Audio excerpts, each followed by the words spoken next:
Welcome back dito sa channel natin. Nandito tayo ngayon sa may Quezon City. Update tayo sa iba't ibang mga mega project na tinatayo dito.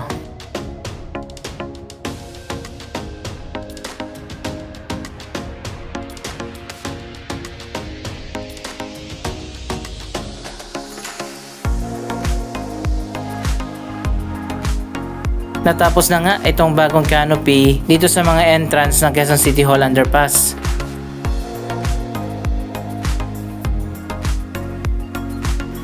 Mas pinaganda na nga at mas modern na yung design ng canopy at meron pang glass.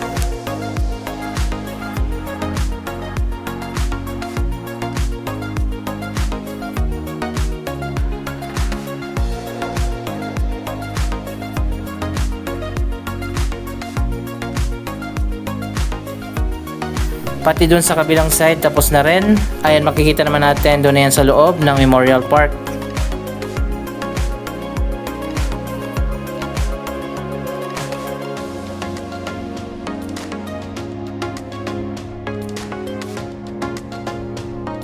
Ganito rin pala yung gagawin doon sa Philcoa Underpass. Dalawang entrance exit din ang magkakaroon ng bago at mas modern na canopy.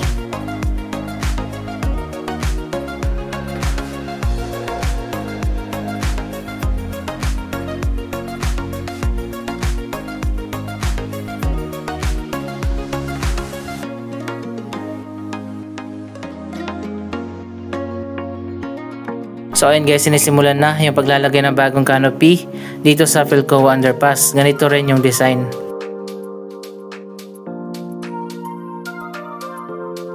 Isa pang project dito sa Quezon City ang mga bagong bus stop.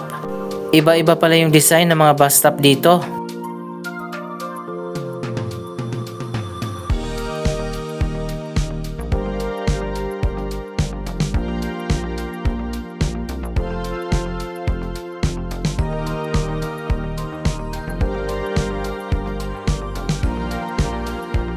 Yung iba ay patapos na, katulad nitong bus stop dito sa may elliptical road.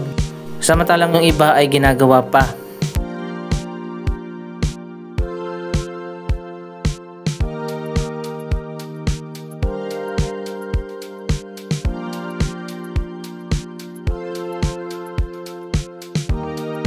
Isa pang project na ginagawa ngayon dito sa may Quezon City Circle, ang mga bagong walkway.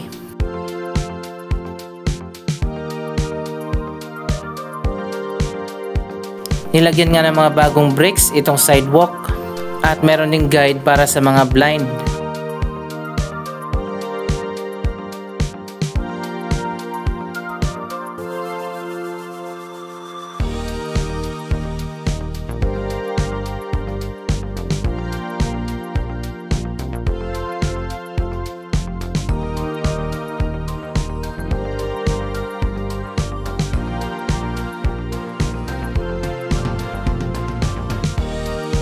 May itinayo din ng mga concrete na upuan.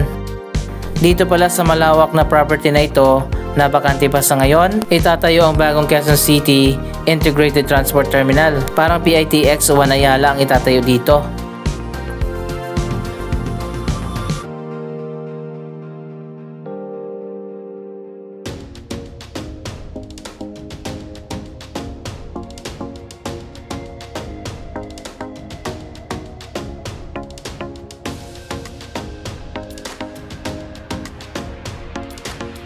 So ayun guys, hindi pa tinapos yung paglalagay ng mga bricks dito. Yung paligid pala ng elliptical road dito sa may Quezon City Circle ang nilagyan ng mga bagong walkways. Napakalawak pala ng property na ito ng GSIS. Abangan natin ngayong taon ang bidding at kung sino ang sasali sa bidding na yan. Makikipag-partner kasi ang GSIS at ang Quezon City Government sa mapipili na private company na magtatayo ng bagong transport hub dito sa may Quezon City Circle.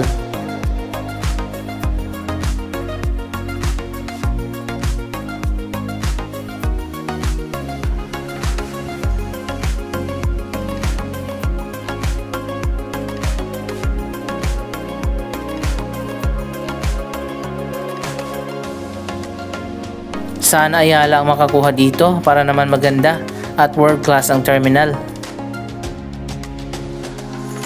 Pwede rin ang mega wide dahil maganda naman ang paggagawa nila sa PITX. Yan ang aabangan natin ngayong taon. Sana talaga maitayo na yung terminal dito para magkaroon na talaga ng proper na sakayan at babaan. At dito naman sa unahan sa may Philcoa, hindi pa rin tinapos itong bagong bus stop.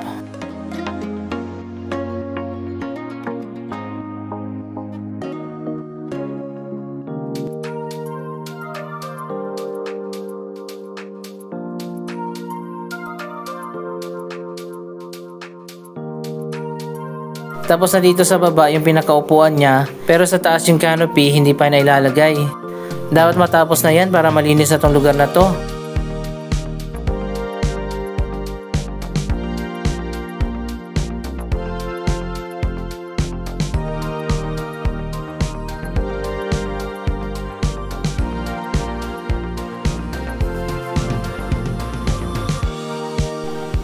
Magiging ganito naman yung design niyan kapag natapos na. Sabi ko nga kanina, iba-iba yung design ng bawat bus stop. Andito naman tayo malapit sa may Evergotesco. Tapos na rin yung bus stop dito pero sarado pa rin siya.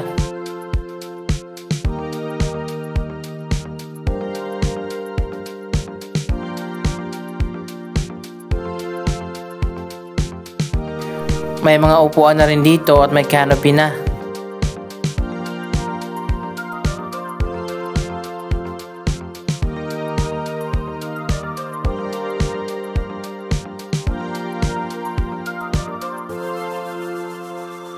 Anong masasabi nyo dito sa design ng canopy?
Dito naman sa kabila yung natapos na at binuksan na. Ito pa lang yung nag-iisang bus stop na open na.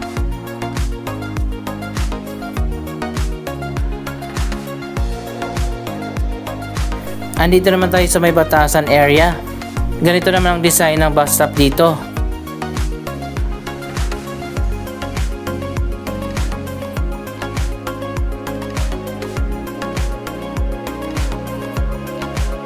Dito yan sa tapat ng Sandigan Bayan. Ayan, makikita nyo naman medyo iba din ang design ng bus stop.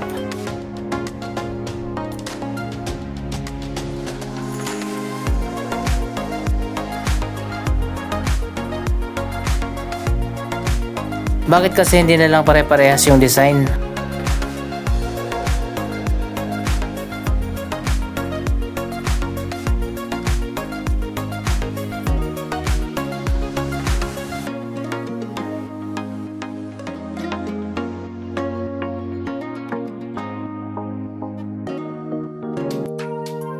Balik tayo dito sa may elliptical road. May isa pang project na ginagawa dito na ngayon ay mukhang tapos na nga, ang elevated walkway promenade.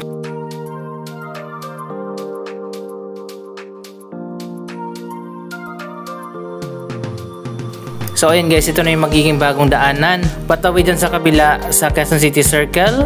Dito na rin dadaan yung mga tao na sasakay sa Quezon City Memorial Circle Station ng MRT7 na nandito sa kabila.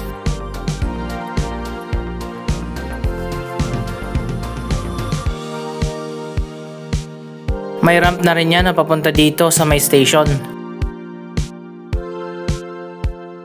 Ganon din yung pedestrian walkway dito, hindi pa rin tapos.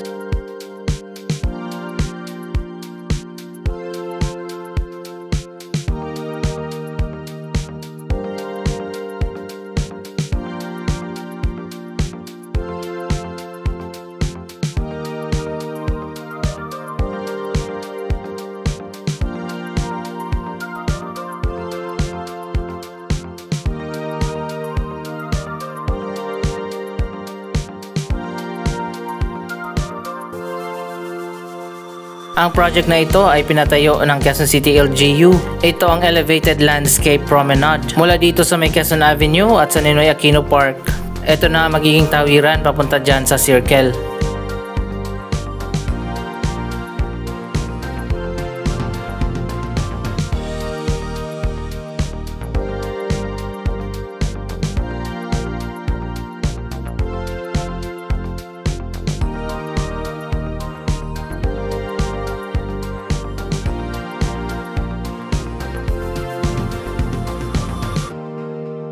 So ayun guys, mukhang tapos na nga siya at wala nang gumagawa dito. Sana buksan na ito para madaanan na. Ang layo kasi nang iikutin kung pupunta ka dyan sa loob ng Quezon City Memorial Park. Pupunta ka pa dun sa may City Hall para dumaan sa underpass.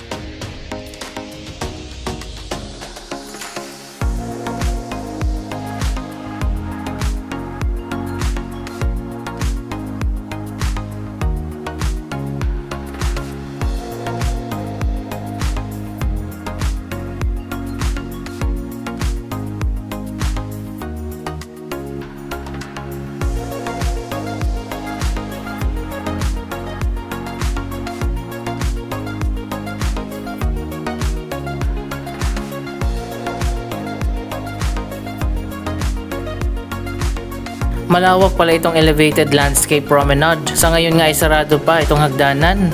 Kaya hindi pa tayo pwedeng umakyat dyan papunta dun sa kabila.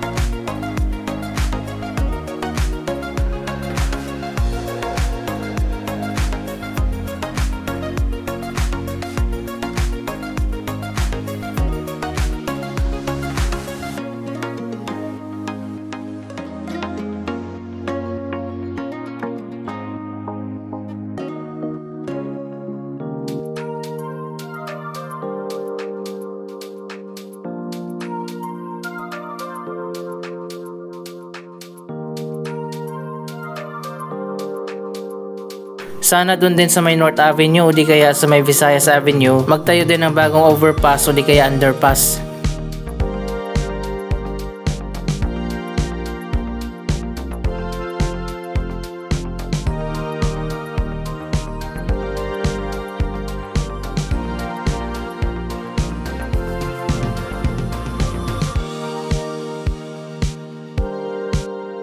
So ayan guys, yung paligid ng Circle hindi pa nga tinapos, yung mga bagong pedestrian walkway.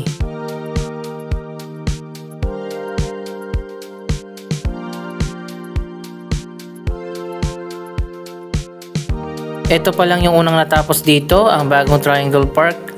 Dito yan sa may bungad ng East Avenue.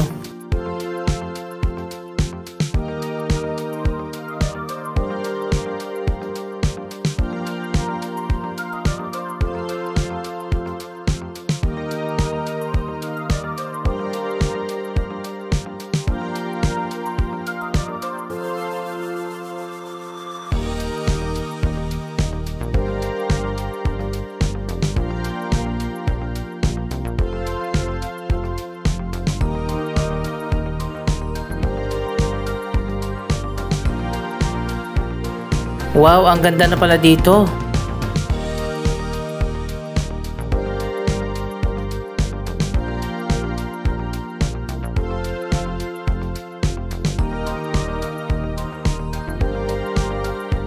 Ano masasabi nyo sa progress ng iba't ibang mga mega projects na ginagawa ngayon dito sa Quezon City? Mag-comment lamang dyan sa baba ng inyong mga reaksyon. Maraming salamat sa inyong panonood. Huwag kalimutan na mag-subscribe for more updates. Thank you for watching.